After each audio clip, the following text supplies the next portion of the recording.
اعوذ باللہ من الشیطان الرجیم بسم اللہ الرحمن الرحیم فاسألوا اہل الذکر ان کنتم لا تعلمون رب اشرح لی صدری ویسر لی امری واحلل عقدۃ من لسانی یفقہوا قولی۔ قابل احترام سامعین، سلف کا وصیتی پیغام نوجوان ملت کے نام، اس تعلق سے انشاءاللہ آج ہم دوسری وصیت پڑھیں گے جو سلف نے ہمیں کی ہے اپنے تجربات کی روشنی میں اور کتاب اللہ سنت رسول کے حوالے سے۔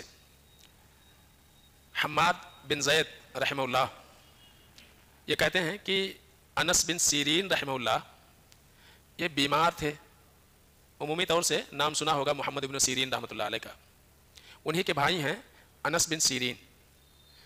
تو حماد بن زید رحمۃ اللہ علیہ کہتے ہیں کہ انس بن سیرین رحمہ اللہ بیمار پڑے تو ہم لوگ جو ہے ان کی عیادت کو گئے، ان کو دیکھنے کو گئے، تو انہوں نے ہمیں کچھ باتوں کی نصیحت فرمائی اور آپ نے کہا اتقوا اللہ یا معاشر الشباب، اے نوجوانوں کی جماعت اپنے اندر تقوی پیدا کرو، پرہیزگاری پیدا کرو۔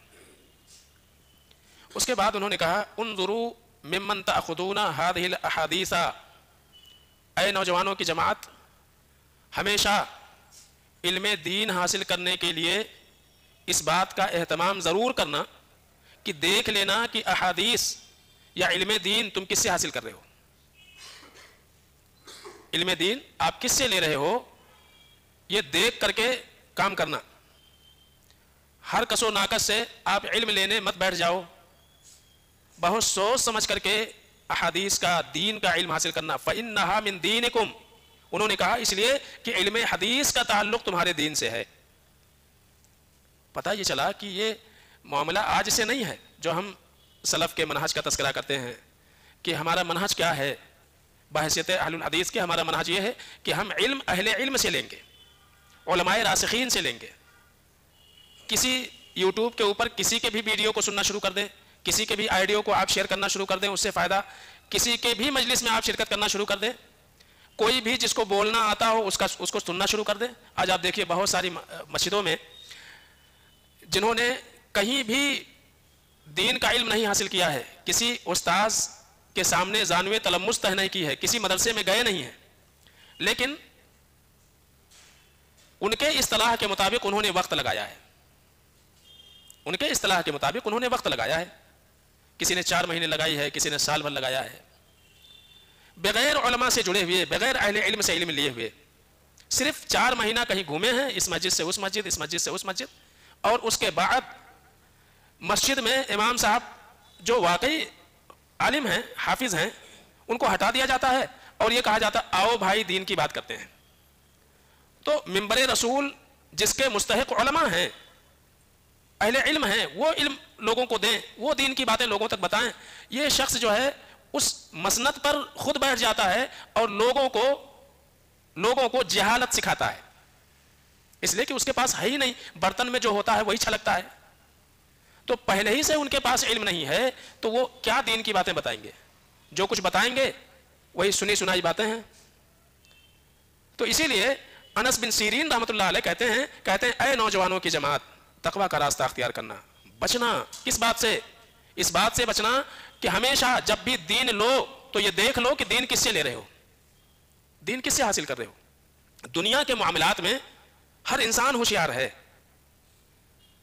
بیمار پڑتا ہے اس کی کوشش یہ ہوتی ہے کہ شہر کے سب سے اچھے ڈاکٹر سے ہم اپنا علاج کروائیں، اور آج کل تو MBBS ان کو تو کوئی پوچھتا ہی نہیں ہے، MD ہی تلاش کرتے ہیں، اس لیے کہ وہ جانتے ہیں کہ اس میں کہیں نہ کہیں تخصص حاصل ہے۔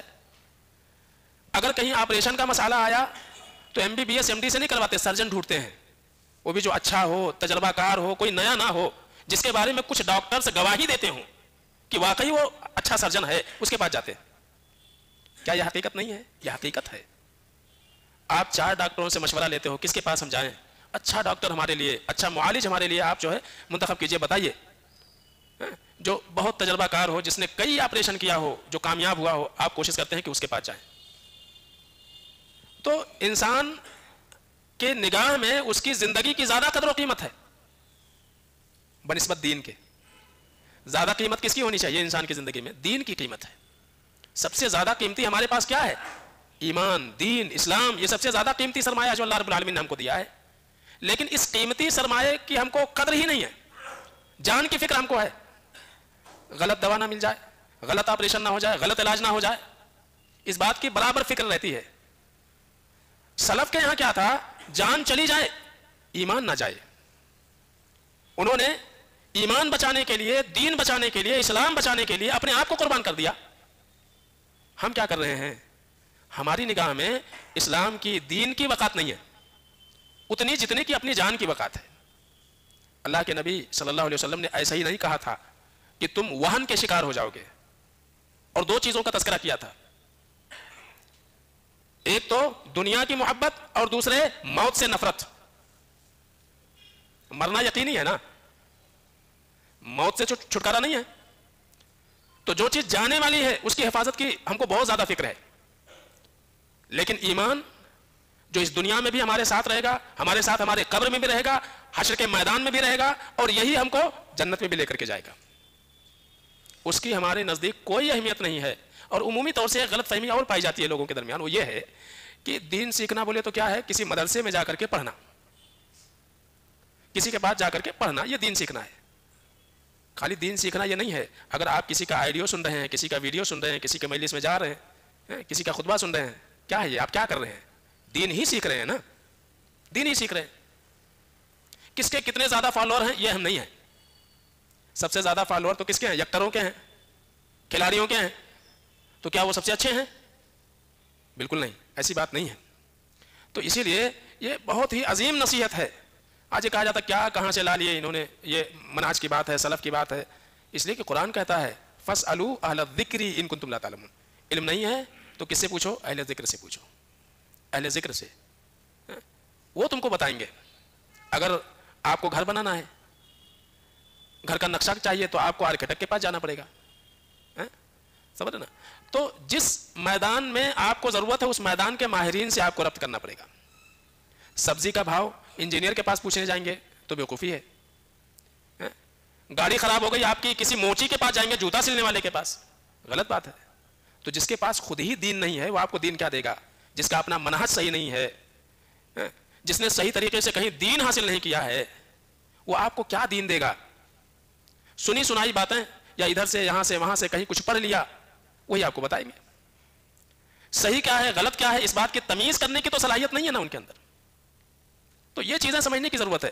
تو کہہ رہے ہیں کہ اے نوجوانوں کی جماعت یاد رکھو، انظروا ممن تاخذون هذا الاحاديث، حدیث کا علم، کتاب و سنت کا علم تم کس سے لے رہے ہو دیکھ لیا کرو۔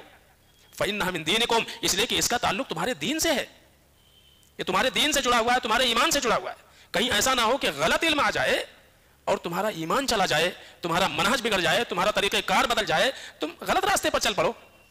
یہ بہت ہی عظیم وصیت ہے کہ کہتے ہیں کہ نوجوان، وہ نوجوان جن کے اندر حصول علم کا جذبہ ہے، جو دینی علم حاصل کرنا چاہتے ہیں، حدیث قرآن سیکھنا چاہتے ہیں، ان کے لیے ضروری ہے کہ وہ علماء راسخین کی صحبت اختیار کریں، جو کتاب و سنت کا فہم رکھتے ہوں، علم میں بڑے مانے جاتے ہوں۔ لا ان یاخذ العلم عن كل احد، یہ مناسب نہیں ہے کہ ہر ایرے غیرے سے وہ علم لینے بیٹھ جائیں۔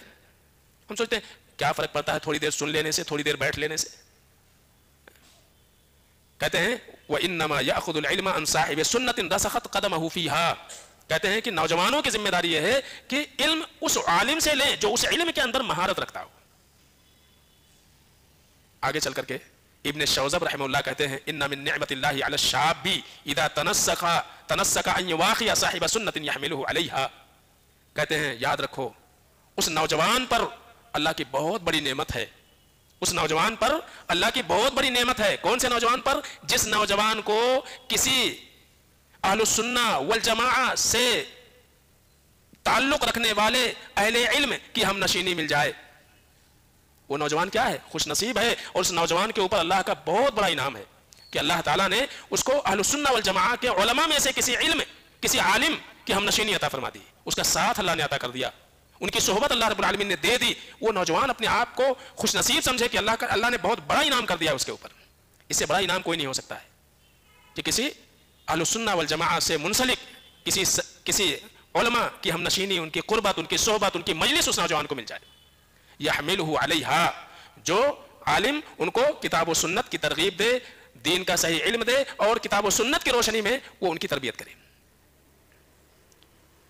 آگے عمر بن قیس الملائی رحمہ اللہ کہتے ہیں اذا رأيت الشاب اول ما ينشأ مع اہل السنہ والجماعہ فرجہ، کہتے ہیں جب کسی نوجوان کو، کسی انسان کو اہل السنہ والجماعہ سے منسلک علماء کے درمیان تربیت پاتا ہوا تم دیکھو کہ ایک نوجوان، ایک انسان کس مجلس میں جا رہا ہے، ان علماء کی مجلس میں وہ شرکت کر رہا ہے جو اہل السنہ والجماعہ سے متعلق ہیں، جو اہل السنہ والجماعہ کے بڑے علماء ہیں، ان کی مجلسوں میں، ان کی درسوں میں وہ شرکت کر رہا ہے، فرجہ، اس سے اچھی امید رکھو کہ وہ نوجوان اچھا رہے گا، خیر ہوگا اس نوجوان میں، اس لیے کہ وہ علماء کے درمیان تربیت پا رہا ہے۔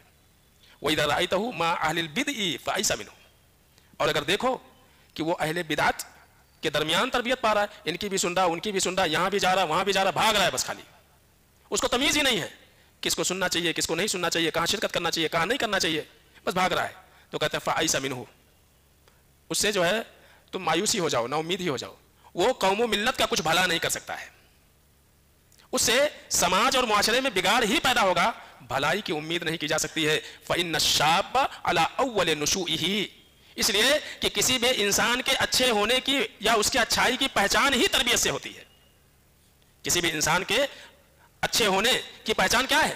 اس کی تربیت کن لوگوں کے درمیان ہوئی ہے، کہاں اس نے تربیت حاصل کی ہے، کہاں اس نے علم لیا ہے، اسی سے اس کی پہچان ہوتی ہے، جیسا مدرسہ ویسی اس کی تربیت، تو وہیں سے جو ہے اس کی پہچان بڑھتی ہے۔ کہتے ہیں عمر بن قیس رحمہ اللہ کا یہ جو قول ہے، اس سے کیا پتا چلا؟ پتا یہ چلا کہ ان الشاب لینشأ فإن آثر ان يجالس اهل العلم كاد ان يسلم، کہتے ہیں کہ اگر نوجوان اپنے تربیت کے ابتدائی مرحلے میں اہل علم کی صحبت اختیار کر لیں تو ان کے گمراہی سے بچنے کا قوی امکان ہے۔ ابتدائی میں ابھی انہوں نے علم حاصل کرنا شروع کیا ہے، ایسے وقت میں وہ علماء سے جڑ جائیں، علماء سے ربط میں رہیں، اسٹڈی بھی آپ کر رہے ہیں، پڑھ رہے ہیں، کسی کتاب کا مطالعہ کر رہے ہیں، تب بھی آپ اہل علم سے جڑے رہیں۔ آپ کیا سمجھا، آپ نے ایک پیراگراف پڑھا، ایک پیج پڑھا، آپ نے کیا سمجھا، اہل علم سے آپ ربط کر لیں کہ میں نے یہ پیج پڑھا ہے، میں نے کہیں ایسا آڈیو سنا، ایسا ویڈیو سنا ہے، ہم نے یہ سمجھا ہے، ہماری فہم صحیح ہے یا غلط ہے، تو اہل علم سے کیا ہے، ربط میں رہیں۔ تو کہتے ہیں کہ اگر نوجوان اپنے تربیت کے ابتدائی مرحلے میں اہل علم کی صحبت اختیار کر لے تو اس کے گمراہی سے بچے رہنے کا قوی امکان ہے۔ وَإِن مَالَ إِلَىٰ غَيْرِهِمْ كَادَ أَن يَعْتَبْ، اور اگر وہ کیا ہو، اگر وہ اپنے تربیت کے ابتدائی مرحلے ہی میں کس کا، غلط لوگوں کی صحبت اختیار کر لے تو بعید نہیں کہ وہ گمراہی کا شکار ہو جائے، وہ کیا ہو جائے گا، گمراہی کا شکار ہو جائے گا۔ تو یہ بڑی ہی عظیم وصیت ہے، اس کتاب میں تقریباً 15 وصیتیں ہیں، یہ آج کے دوسری وصیت تھی۔ اللہ سے دعا ہے کہ العالمین ہم سب کو اس پر عمل کی توفیق عطا فرمائے، ہر قسم کی گمراہیوں سے الہ العالمین ہماری حفاظت فرمائے، اہل السنہ والجماعہ کے علماء سے، علماء راسخین سے ربط و تعلق رکھنے کی اللہ ہم سب کو توفیق عطا فرمائے، آمین یا رب العالمین۔ السلام علیکم۔